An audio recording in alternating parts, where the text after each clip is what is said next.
Hello everyone, also hi to the ladies, welcome to my channel.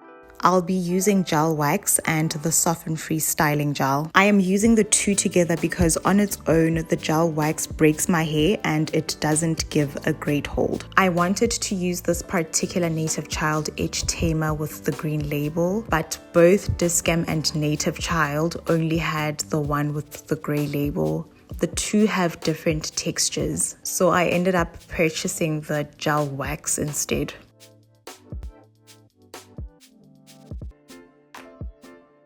Wax to help define my line. I suggest you work on damp hair.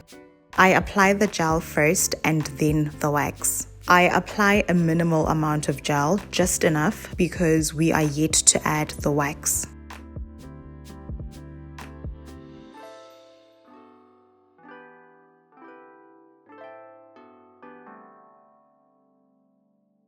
You can achieve a sleek ponytail using the gel on its own. I just prefer to use gel and wax. It's just a technique that is now ingrained in me.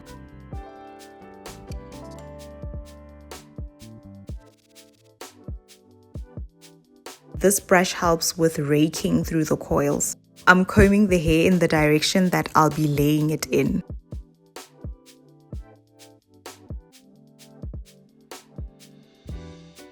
Applying the wax. The consistency of the wax makes the molding process easier.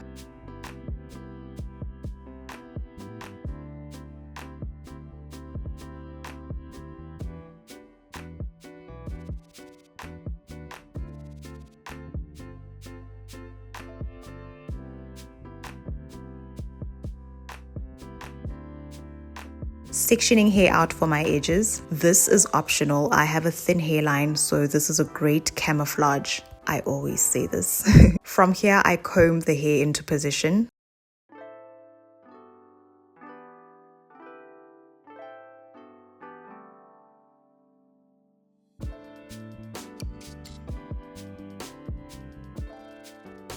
I use both brushes interchangeably. I smooth the hair with my hands as I comb. This makes a huge difference. I also apply wax as I go. Use however much you feel is necessary. More wax.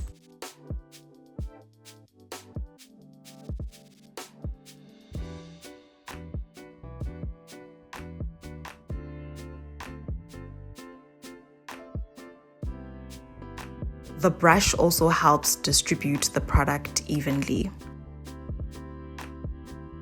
The process is very repetitive.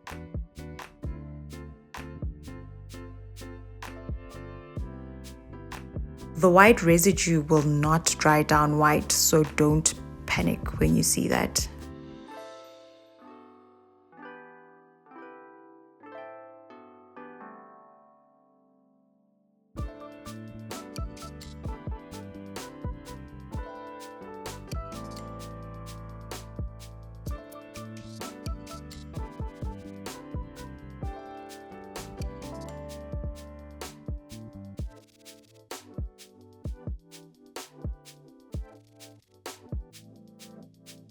More wax. If you are against using an excess amount of gel or wax, this is not for you. I am creating a side bun, so I am gathering the hair to the side.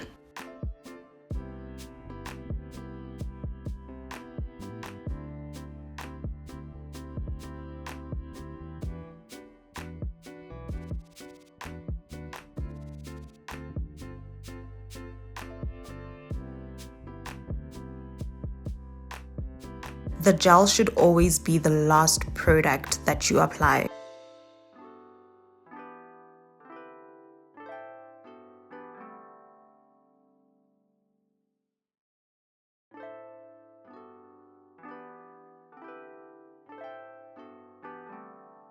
I am using wax and gel to create the edge designs. The wax just makes the molding process easier because it's not watery like gel. You can use an edge control of your choice to do this.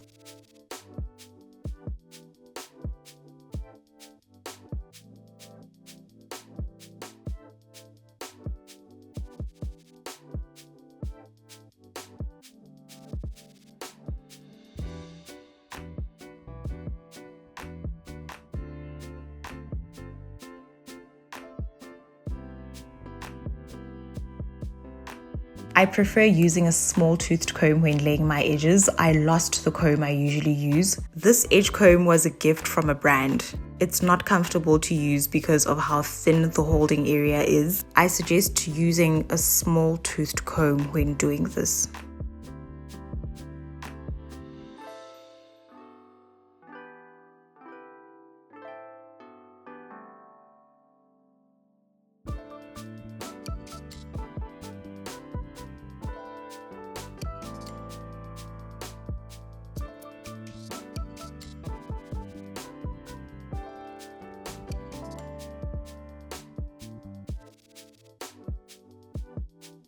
I apply gel before wearing my doek. This counteracts white residue. Wear a silk scarf. If you have longer hair, I suggest you use 2 scarves. Remove it once the hair is dry or else it will lift. You can use a hairdryer if you want to. If your hair is as short as mine, it will be dry within 2 hours without a hairdryer. To create the bun, I'm using 2 clip-in pieces. The clip-ins were sent to me by Curls Queen a year ago. An affordable substitute is hair by Stylin. It costs less than 150 rands. I will link the video in which I used it. I was able to gather my hair into a small knot. You don't have to do that. I clip the hair around that knot. I added the other clip around it.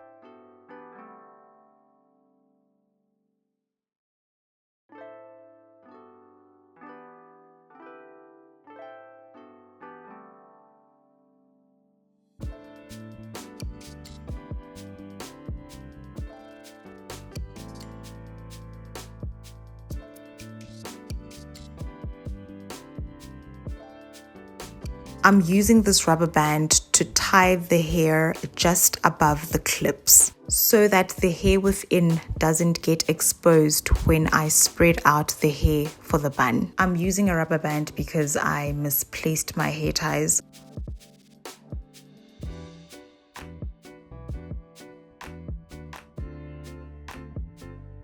So from here, you just create a bun using the hairpins to keep the hair in position as you go around.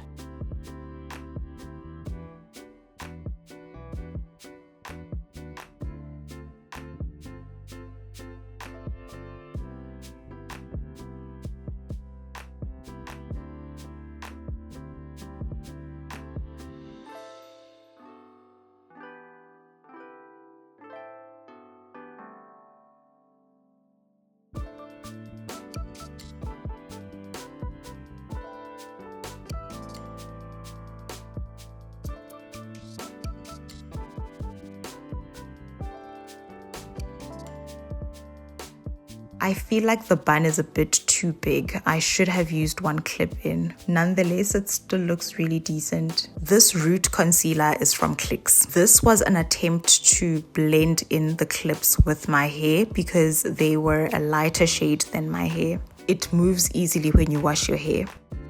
And that's it.